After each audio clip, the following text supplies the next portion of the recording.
everyone, welcome to my vlog. So today, September 26, the day na expected namin mag-strike si Ian coming to the Cayman Islands. So this morning at around 7 a.m. Ian striked. Like ito na yung itsura ng South Sound area. Actually yung house namin, it's just across Smith Cove, and heavy rain yung starter ni Ian, and then after that sa mga later part medyo humina na siya at malakas lang yung hangin, but there are some areas na sobrang affected. And then dito naman, as you see, tinatry kong makita yung cars namin and yung motorbike, baka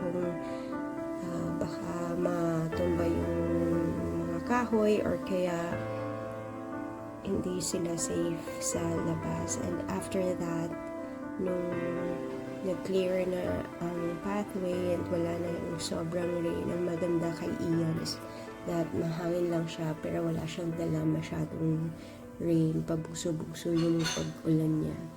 So,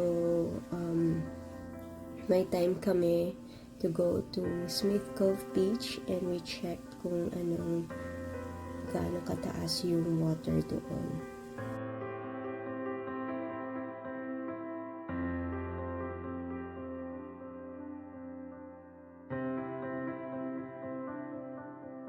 And then guys, ito na nga, ito yung naabutan namin. Medyo mataas siya, siguro mga 4 inches high yung water. And merong mga tao doon. May nakita pa akong friend ko na medyo nag-nosy lang sila kung ano yung itsura ng water. Pero hindi kami masyadong lumapit dahil nakakatakot. Sobrang high yung waves. And yan po siya guys. Ganyan po yung tulog ni Ian sa Smith Cove. Pero marami pang areas na affected, mas malala. Pero at least, as far as I know, wala namang sobrang major damages na nangyari sa Cayman Islands. Majority. Or okay naman lahat.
And then luckily at around 3 p.m. today, the National Emergency Operations Center has issued the all clear for the Cayman Islands, and effective 3 p.m.